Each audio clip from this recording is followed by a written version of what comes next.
కాపు reservation మళ్ళీ చెప్తాను, కాపు రిజర్వేషన్లో అని పేరు వస్తే ఫస్ట్ తలుచుకోవాల్సినాడు ముద్రగడ పద్మనాభం.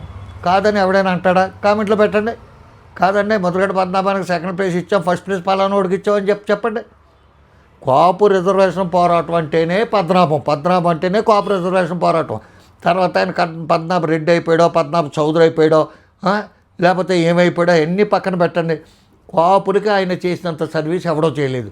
ఏం చేశాడంటే అవ్వలేదు. సత్తరా నేను రాష్ట్రపతి అవ్వాలని ప్రయత్నం చేస్తాను, వార్డు మెంబర్ కూడా అవ్వలేదు. సత్తమా ఏంటి? మరి కాపులు అటువంటి వాళ్ళు ఒక్కడ ఏదో ఉద్యమం నడుపుతూ వెళ్తుంటే పోలీసులతో పక్క పట్టిపోయినాడు ఒకడో, రివాల్వర్ పట్టిపోయినాడు ఒకడో, ఏదో మీటింగ్ పెడితే ట్రైన్ అంటించేసాడు ఒకడో. అది రాజశేఖర రెడ్డి మనుషులు అంటించేశారు, జగన్మోహన్ రెడ్డి మనుషులు అంటించేశారు. ఇటువంటి వంకర పనుల వల్లే ఉద్యమం ఎదరికెళ్ళట్లేదు. పైకి ఇదిగో ఖాళీగా ఉన్నప్పుడు ఈ బూతులు, ఆడు రెడ్డి అయిపోయాడు, ఈడు ఇది అయిపోయాడు, ఆడు ఉప్ప అయిపోయాడు, ఈడు చెట్టి అయిపోయాడు. మనకు అది కూడా లేదు కదా. మన వీధిలో మనం వెళ్తే రోడ్డు పక్కన బహిర్భూమి కూర్చున్న ముసలితో కూడా లెగదవు. మనం ఏమో పెద్ద పెద్దోళ్ళ గురించి పెద్ద పెద్ద కామెంట్లు. ఆయన ఇండిపెండెంట్గా గెలిచి, వాళ్ళ ఫాదర్ ఇండిపెండెంట్గా గెలిచి, ఆయన మంత్రి చేసి, ఎంపీ చేసి, అన్నీ చేసి ఆయన చేసింది ఏముందా?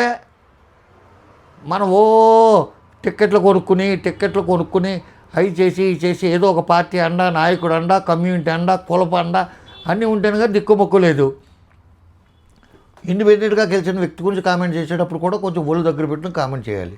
కాబట్టి మిమ్మల్ని అందరినీ ఏదో దెప్పుతాను కాదు, కొంచెం బాధ వచ్చి చెప్పేవాళ్ళు కూడా ఇటువంటి వాళ్ళు కూడా చెప్పేస్తున్నారా అని చెప్పి కొంచెం ఉక్రోషం వచ్చి, ఎందుకంటే మళ్ళీ ఆ ఉక్రోషం మనలో ఉంచుకుంటే గ్యాస్ పెరిగినట్టు పెరిగిపోద్ది, ఎందుకు ఒకసారి చెప్పేద్దాం ప్రజలకని చెప్పి ఆ నీతులు చెప్పేవాడు కానీ కామెంట్లు పెట్టేవాడు కానీ ఎవడో పతివ్రత కాదు, ఎవడో నమ్మవలసిన పని లేదు, వాళ్ళు పెద్దగా గౌరవించిన పని లేదని చెప్పి సామాన్య ప్రజానీకానికి నా వీడియో ద్వారా తెలియజేస్తూ నమస్కారం. రామాంధ్రరావు. జై హింద్.